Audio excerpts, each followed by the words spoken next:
ಮಾಡ್ಲಿಕ್ಕೆ ಬೇರೆ ಯಾರು ಜನ ಇಲ್ವಾ?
ಅದರಲ್ಲಿ ಆಡುತ್ತಿರುವಂತ ಮಾತು ರಾಮ ಸೀತೆಯನ್ನ ಸ್ವೀಕರಿಸಿದ, ರಾವಣ ಜೊತೆಗಿದ್ದಂತ ಸೀತೆಯನ್ನು ರಾಮ ಸ್ವೀಕರಿಸಿದ ಎನ್ನುವಂತ ಅಪವಾದ.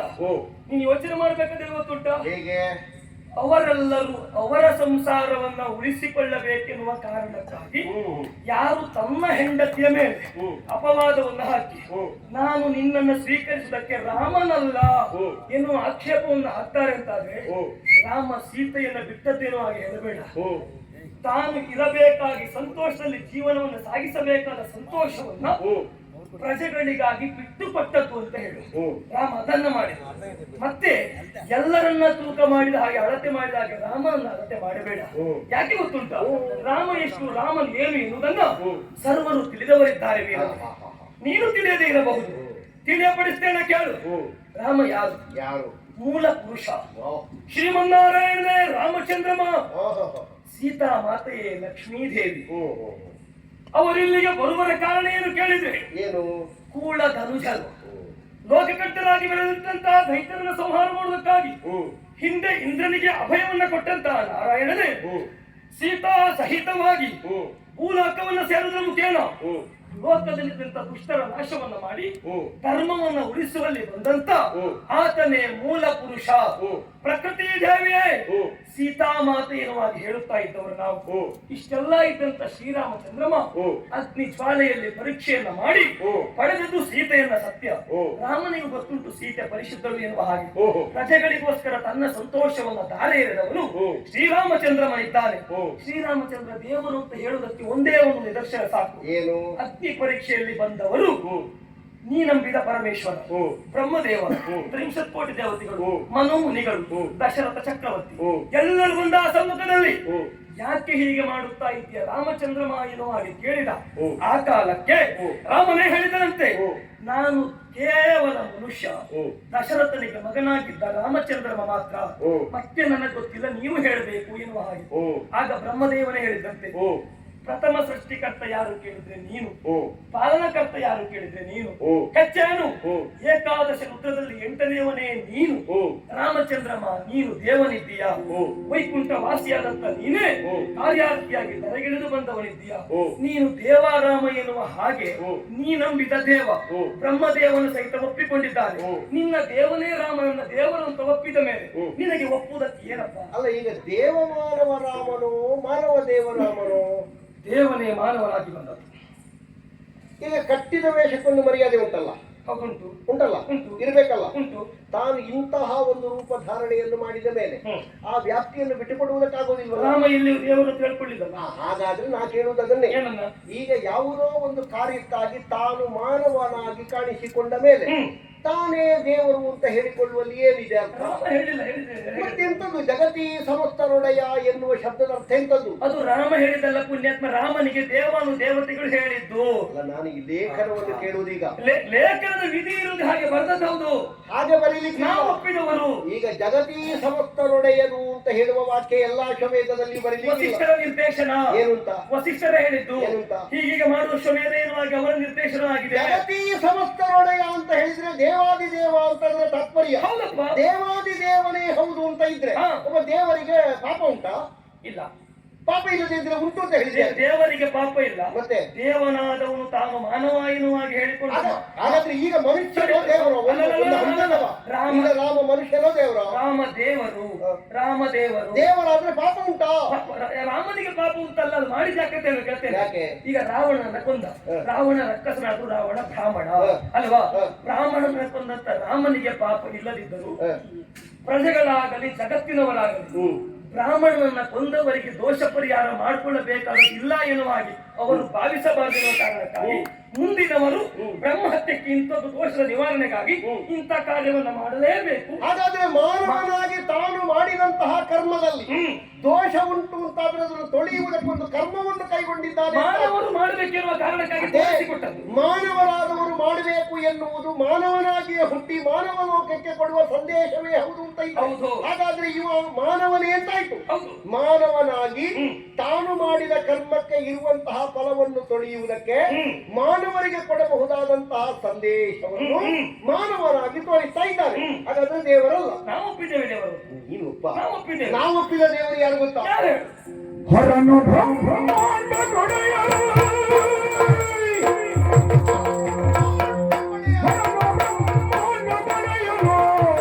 ಇವನ ಬಿಟ್ಟಿರದು ವಿಶ್ವಮೂರ್ತಿ ವರ್ಗನು, ಇವನ ಬಿಟ್ಟಿರದು ವಿಶ್ವಮೂರ್ತಿ ವರ್ಗನು, ಹಿರಿಯ ಮೂಲ ಪ್ರಗತಿಯಾಗಿ ಪುರುಷ ಚಂದ್ರ ಚೋಡ ಗಂಗಾಧರ ಇವನು.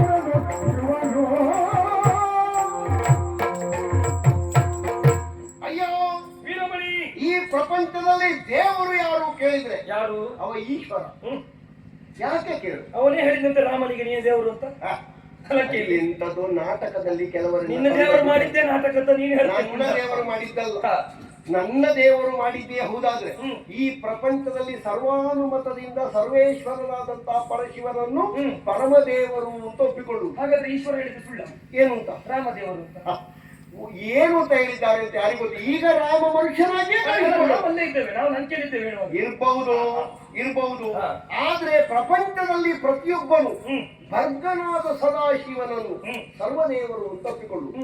ಅವ ಎಲ್ಲಿದ್ದಾನೆ ಕೇಳಿದ್ರೆ ಕೆಳಗೂ ಇದ್ದಾನೆ, ಮೇಲೆಯೂ ಇದ್ದಾನೆ, ಕೂರ್ಮರಿಗಿಂತಲೂ ಅಡಿಯಲ್ಲಿದ್ದಾನೆ, ವ್ಯೋಮಕ್ಕಿಂತಲೂ ಮೇಲ್ಭಾಗದಲ್ಲಿದ್ದಾನೆ. ವ್ಯೋಮಕೇಶನಾಗಿ ತನ್ನದಾದಂತಹ ಕೇಶವನ್ನು ಹರಡಿ ಆಕಾಶವನ್ನು ನಿರ್ಮಾಣ ಮಾಡಿದ್ದಾನೆ. ಪಂಚಭೂತಗಳು ಅಂತ ಈ ಪ್ರಪಂಚದಲ್ಲಿ ನಾವು ಬದುಕುವುದಕ್ಕೆ ಮಾಧ್ಯಮವಾಗಿರುವುದು ಭೂಮಿ, ಆಕಾಶ, ನೀರು, ಗಾಳಿ, ಬೆಂಕಿ. ಈ ಪಂಚತತ್ವಗಳು ಈಶ್ವರನಲ್ಲಿ ಉಂಟು. ಬ್ರಹ್ಮದೇವ ಹೇಳಿದಾಗ ಈ 5 ರಾಮನ್ ಅಂತ ಹೇಳಿದ್ದಾನೆ ಅಲ್ಲಿ. ಅದು ಕೆಲವು ಸಲ ಒಂದೊಂದು ಕಡೆಯಲ್ಲಿ ಒಬ್ಬೊಬ್ಬರಿಗೆ ಸನ್ಮಾನ ಆಗುವುದಿದ್ರೆ ಅವರ ಬಗ್ಗೆ ಅಭಿನಂದನ ನುಡಿಯನ್ನು ಹೇಳುವಾಗ ಎಲ್ಲ ಒಳ್ಳೆಯದೇ ಹೇಳಲಿಕ್ಕೆ ಉಂಟು. ಅಲ್ಲಿ ಅವ ಮಾಡಿದ ಹಾಗಾದ್ರೆ ನಾನು ಒಪ್ಪಿಕೊಂಡೆ. ಈಗ ನೀನು ಈಶ್ವರನ ಬಗ್ಗೆ ಬಹಳ ಅಭಿಮಾನ ಗೌರವ ಇದ್ದದ್ದು ಅಂತ ಹೇಳುದು ಅಷ್ಟೇ. ಅದು ಈಶ್ವರ ದೇವರ ರಾಮನ ದೇವರೇ. ರಾಮ ಅಪ್ಪನಿಗೆ ಮಗ, ಅಮ್ಮನಿಗೆ ಎದೆ ಹಾಲು ಕುಡಿದವ, ಹೆಂಡತಿಗೆ ಗಂಡ, ಲೋಕದಲ್ಲಿ ಕಿಲ್ಬಿಷವನ್ನು ಹೊತ್ತವ, ಕಣ್ಣೀರು ಹಾಕಿದವ, ಜೀವನದಲ್ಲಿ ಸಮೇತ ಎಳೆತಗಳನ್ನು ಕಂಡವ, ಅಪವಾದಕ್ಕೆ ಹೆದರಿದವ. ದೇವರಲ್ಲ ಅಂತ ದೇವರು ಅಂತ ಆದ್ರೆ ಅದಕ್ಕೊಂದು ವ್ಯಾಪ್ತಿ ಉಂಟು. ಈಶ್ವರನಿಗೆ ಅಪ್ಪ ಯಾರು? ಈಶ್ವರನಿಗೆ ಅಮ್ಮ ಯಾರು? ಮುಗಿತು ಮತ್ತೆ ಇಲ್ಲ. ಕಾಣಿಸಿಕೊಂಡಂತಹ ಸರ್ವತೋಮುಖನಾದಂತಹ ಪರಮೇಶ್ವರ. ಒಂದು ಕೆಲಸ ಮಾಡುವ, ಹೇಗೆ? ಹೀಗೆ ಹೇಳುವುದಾದ್ರೆ ಹಿರಣ್ಯಾಕ್ಷನನ್ನ ಕೊಂದವ ಯಾರು? ಯಾರು? ವರಹ, ಹಂದಿ. 101 ಹಂದಿಯನ್ನು ತಿಂದಾಗ ಅವನಿಗೆ ಸಾವು. ಈಗ ಹಂದಿಯಿಂದ ಹಿರಣ್ಯಾಕ್ಷ ಸತ್ತ ಎಂಬಲ್ಲಿಗೆ ವರಹ ದೇವರಲ್ಲ ಹಂದಿ ಅಂತ ಹೇಳ್ತೀನಿ, ನೀನು ದೇವರು ಅಂತ ಹೇಳ್ತೀಯ. ಒಂದೊಂದು ರೂಪದಿಂದ ಒಬ್ಬೊಬ್ಬ ಕೊಲ್ಲುವುದು, ಹಾಗೆ ಮೂಲದಲ್ಲಿ ಹೋಗ್ತೀಯ. ಎಲ್ಲವೂ ಈಶ್ವರನೇ, ಎಲ್ಲವೂ ಈಶ್ವರನೇ. ಶಿವಪುರಾಣ ಹೇಳುದು ಈಶ್ವರನೇ ಕಿವಿಯಿಂದ ಬ್ರಹ್ಮನನ್ನು ವಿಷ್ಣುವನ್ನು ಹೊರಗೆ ತೆಗೆದು ಈಗ ಬಿಟ್ಟದ್ದು. ನೀ ಮೂಲ ಅದೇ ಹೇಳುದಾದ್ರೆ ಮೂಲವೇ ಅದು. ಒಂದು ಕೆಲಸ ಮಾಡು, ನೀ ಮೂಲ ಅದೇ ಹೇಳುದಾದ್ರೆ ಬ್ರಹ್ಮ ಮತ್ತೆ ವಿಷ್ಣುವಿನ ವಾದವಾಗುವಾಗ ವಿಷ್ಣುವಿನ ಹೊಟ್ಟೆ ಒಳಗೆ ಹೋದವನೇ ಈಶ್ವರ, ಅದನ್ನು ಒಪ್ಪು. ನೀನು ಅದನ್ನ ಯಾಕೆ ಒಪ್ಪುದಿಲ್ಲ? ಇಲ್ಲ, ಅದು ದೇವಿ ಪುರಾಣದ ಹಾಗೆ ನೀನು ಮಾತಾಡುವುದಿಲ್ಲ. ಮತ್ತೆ ನೀ ಶಿವಪುರಾಣ ಹಾಗೆ ಮಾತಾಡುವುದಿಲ್ಲ. ಇಡೀ ಬ್ರಹ್ಮಾಂಡ ತತ್ವವೇ ಆಧರಿಸಿದ್ದದ್ದು ಪಂಚಭೂತನಾದ ಪಂಚಮುಖನಾದಂತಹ ಪರಮೇಶ್ವರನಲ್ಲಿ. ಬೀಸುವ ಗಾಳಿಯಲ್ಲಿ ಓಂ ನಮಃ ಶಿವಾಯ ಎನ್ನುವುದನ್ನು ನೀನು ಕೇಳುವುದು. ಪ್ರತಿಯೊಂದು ಶಬ್ದ ಋಕ್ಕುಗಳಿಗೂ ಕೂಡ ಢಮರುವಿನ ನಾದವೇ ಮುಖ್ಯ ನಿನಾದವಾಗಿ ಮುಖ್ಯ ಶ್ರುತವಾಗಿ ನಿಲ್ಲಬಹುದಾದದ್ದು. ಈಶ್ವರನನ್ನೊಮ್ಮೆ ಕಲ್ಪಿಸಿ ನೋಡು. ವ್ಯಾಘ್ರ ಚರ್ಮಾಂಬರಧರ, ಗಜ ಚರ್ಮಾಂಬರಧರ. ವ್ಯಾಘ್ರ ಅಂದ್ರೆ ಉಗ್ರತೆಯನ್ನು ಸೀಳಿದವ, ಗಜ ಅಂದ್ರೆ ಮದವನ್ನು ಸೀಳಿದವ. ಅವನ ಕಣ್ಣು 3, ಒಬ್ಬ ಸೂರ್ಯ, ಮತ್ತೊಬ್ಬ ಚಂದ್ರ, ಇನ್ನೊಬ್ಬ ಅಗ್ನಿ. ಬಾಗಿ ಬಂದವರಿಗೆ ತಲೆಯಲ್ಲಾದರೂ ಜಾಗ ಕೊಡಬಹುದು ಎನ್ನುವುದನ್ನು ಚಂದ್ರ ಬಾಗಿ ಅವನ ತಲೆಯಲ್ಲಿ ನಿಂತದ್ದು ಸಾಕ್ಷಿ. ಒಬ್ಬಳಿಗೆ ಅಂಗವನ್ನಿತ್ತ ಸಾಕ್ಷಾತ್ ಪಾರ್ವತೀ ದೇವಿ ವಾಗರ್ತ. ಈ ಪ್ರಪಂಚದಲ್ಲಿ ತಂದೆ ತಾಯಿಗಳು ಅಂತ ಕರೆಯಲ್ಪಡುವುದು ಈಶ್ವರನನ್ನು ಮತ್ತೆ ಪಾರ್ವತಿಯನ್ನು. ಮಾತೆ ಸಾಕ್ಷಾತ್ ಅನ್ನಪೂರ್ಣೇಶ್ವರಿ ಅಂತ ಕೊಂಡಾಡಲ್ಪಡುವುದು ಪಾರ್ವತೀ ದೇವಿ ಮಾತ್ರ.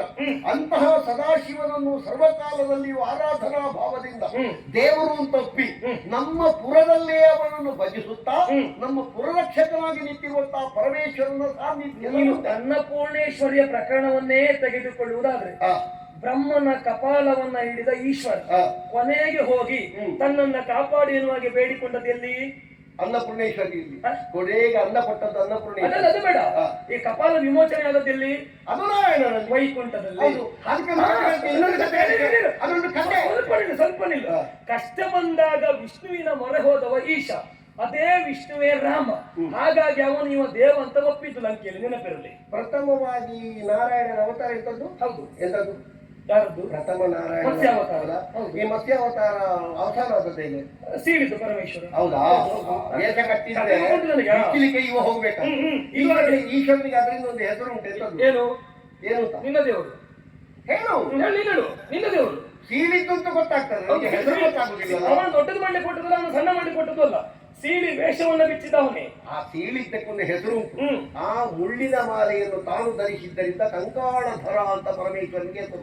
ಕಟ್ಟಿದ ವೇಷವನ್ನು ಬಿಚ್ಚುವುದಕ್ಕೆ ಗೊತ್ತಿಲ್ಲದೆ ನೇಪಥ್ಯದಲ್ಲಿ ಸಿಕ್ಕಿದಲ್ಲಿ ಸಿಕ್ಕುವಾಗ ಅವನಿಗೊಂದು ಬೋಧನೆಯನ್ನು ಕೊಟ್ಟು ಹಾಗಲ್ಲ ಹೀಗೆ 2ನೇ ಚಾಲನೆಯನ್ನು ಕೊಟ್ಟದ್ದೇ ಈಶ್ವರ. ಕಟ್ಟಿದ ವೇಷ ಬಿಚ್ಚುವುದಕ್ಕೆ ಯಾರಾದ್ರೂ ಬರಬಹುದು, ಕಟ್ಟುವುದಕ್ಕೆ ಬರುವುದೇ ಕಷ್ಟ. ಅದನ್ನು ಯೋಚನೆ ಮಾಡು. ಇಲ್ಲಿ ವೇಷ ಅದಕ್ಕಾದ್ರೂ ಅದಕ್ಕೊಂದು ವ್ಯವಸ್ಥೆ ಇಲ್ಲದೆ ಹೋಗುವುದೇ ಅಲ್ಲ. ಇಲ್ಲಿ ಈಗ ಮತ್ಸ್ಯಾವತಾರವನ್ನ ಮಾಡಿ ಆದರೂ ಮಹಾವಿಷ್ಣು ಬಂದಿದ್ದಾನೆ. ಬಿಚ್ಚುವುದಕ್ಕೆ ಈಶ ಬಂದಿದ್ದಾನೆ ಅಂತಾದ್ರೆ ಇವ ದೊಡ್ಡವಂತ ಗೊತ್ತಾಗಿ ಇವನು ಕೆಲಸ ಮಾಡ್ಲಿಕ್ಕೆ ಅವ ಬಂದದ್ದಲ್ಲ. ಹಾಗಲ್ಲ, ದೊಡ್ಡವಂತ ಬಂದದ್ದಲ್ಲ. ಹೀಗೆ ತಿರುಗಿದ್ರೆ 2ನೇ ವೇಷಕ್ಕೆ ಅವ ತಯಾರಾಗುವುದಿಲ್ಲ ಅಂತ ಬಿಚ್ಚಿದ್ದವರು. ಅಲ್ಲ, 2ನೇ ವೇಷ ಯಾಕಾಗಿ ಬೇಕು? ಅದು ಪ್ರಪಂಚದ ವ್ಯವಹಾರ.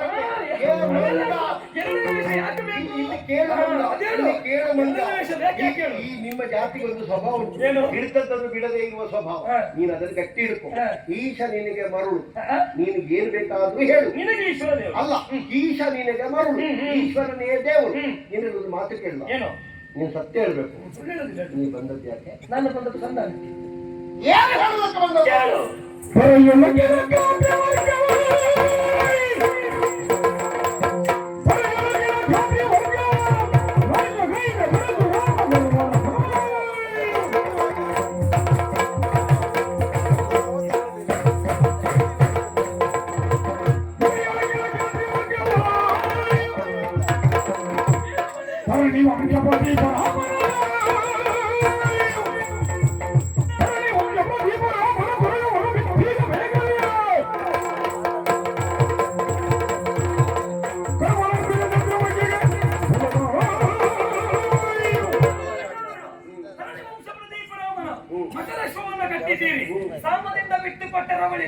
ಅದಲ್ಲ ಅಂತಾದ್ರೆ ದೂರ ಸಂಗ್ರಹಿಸಿದ ಎಚ್ಚರ.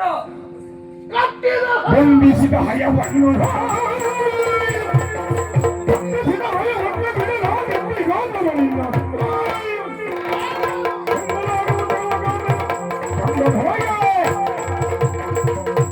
ಬಂಧಿಸಿದ ಹಯವನ್ನು ಬಿಡುವುದಿಲ್ಲ, ಬಿಡುವುದಕ್ಕಾಗಿ ಕಟ್ಟಿಲ್ಲ. ಕಟ್ಟಿದವ ಬಿಡಬೇಕು ಅಂತಾದ್ರೆ ನಿನ್ನ ಸೇನೆಯ ಬಲ ಎಷ್ಟು ಅಂತ